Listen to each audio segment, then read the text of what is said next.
माइक्रोटन बाजार में एक बढ़ती प्रवृत्ति घुमावदार ड्राइव है।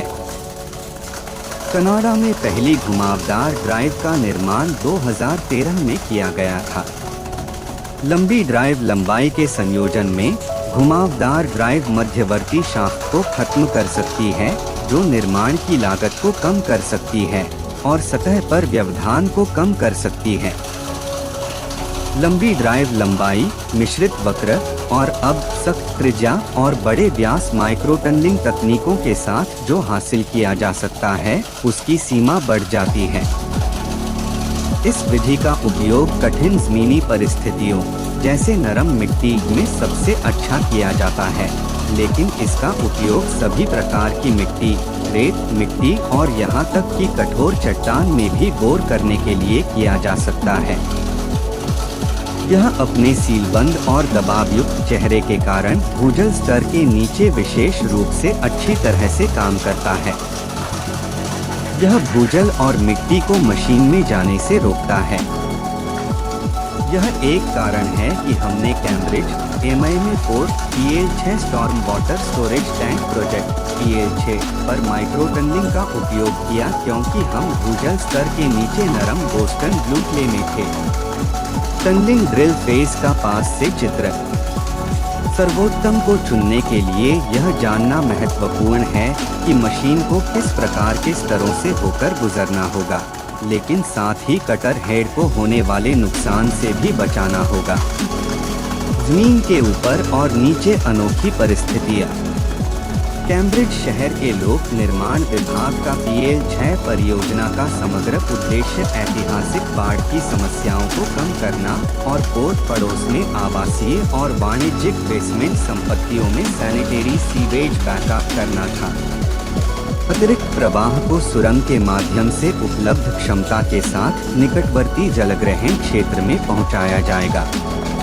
PL6 ने एक विशिष्ट डिजाइन चुनौती प्रस्तुत की।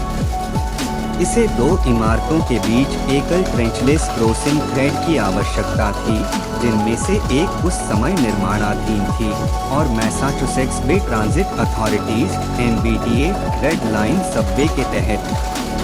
प्राथमिक डिजाइन चिंताएं ट्रेंचलेस ड्राइव को पूरा करने, आसपास की संरचनाओं तक निपटान को सीमित करने और चुनौतीपूर्ण भूतकनीकी स्थितियों को देखते हुए सिस्टम के दीर्घकालिक प्रदर्शन को लेकर थीं। दबावयुक्त चेहरा MTBM निपटान को सीमित करता है। यह महत्वपूर्ण क्यों है? माइक्रोटनलिंग का एक लाभ यह है कि खुदाई के दौरान भूजल और पृथ्वी के दबाव को संतुलित करते हुए निरंतर दबाव प्रदान किया जाता है। यह PL6 के लिए एक महत्वपूर्ण कारक था, क्योंकि 60 फीट की दूरी पर हम डाउनटाउन कैम्ब्रिज में MBTA Red Line Subway tunnel से केवल 1.8 मीटर नीचे से गुजरे।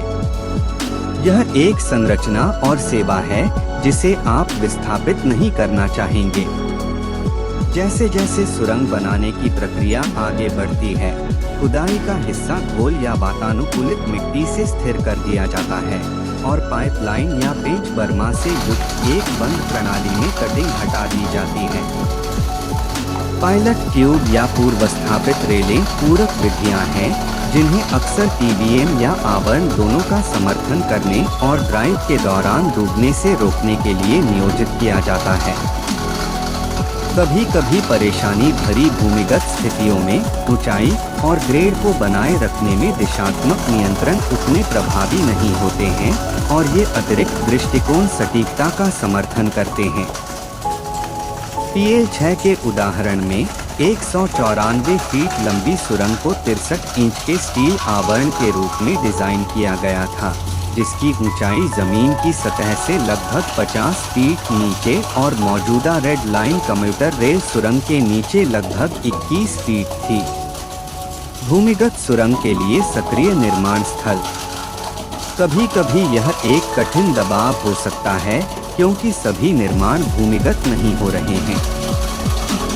प्रगति अवसर लाती है। अधिकांश भूमिगत अवसंरचना पूंजी सुधार परियोजनाएं क्षमता संबंधी मुद्दों से प्रेरित होती हैं।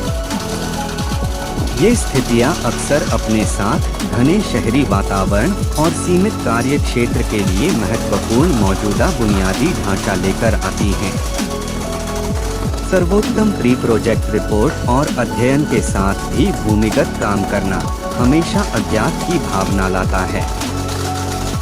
माइक्रो टनलिंग अन्य ट्रेंचलेस अनुप्रयोगों की तुलना में थोड़ा अधिक महंगा हो सकता है, लेकिन यह सबसे सक्षम अनुप्रयोगों में से एक भी है। स्थापना के बाद पाइपलाइनों की सटीकता, विश्वसनीयता और कम रखरखाव लागत इसे बेहतर विकल्प बना सकती है। क्या आप अधिक जानना चाहते हैं और देखना चाहते हैं कि क्या आपका प्रोजेक्ट माइक्रो टनलिंग के लिए उपयुक्त है? तक पहुँच।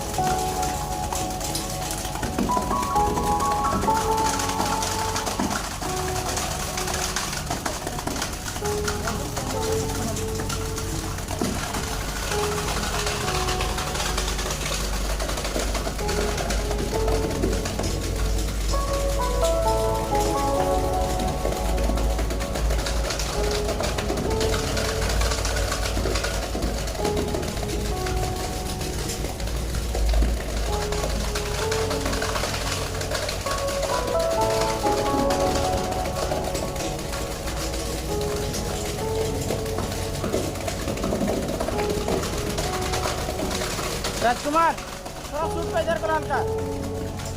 करो करो करो करो और करो। बस बस।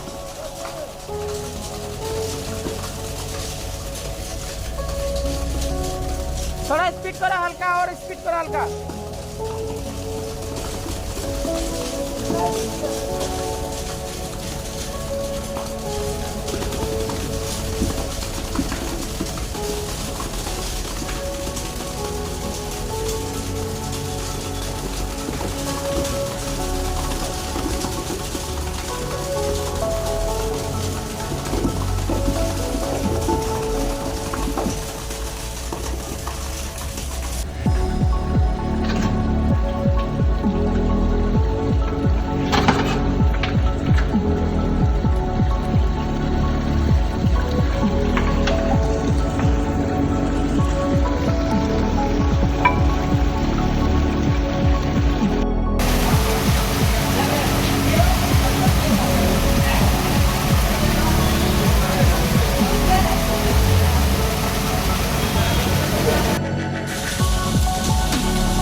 Siapa yang udah jadi?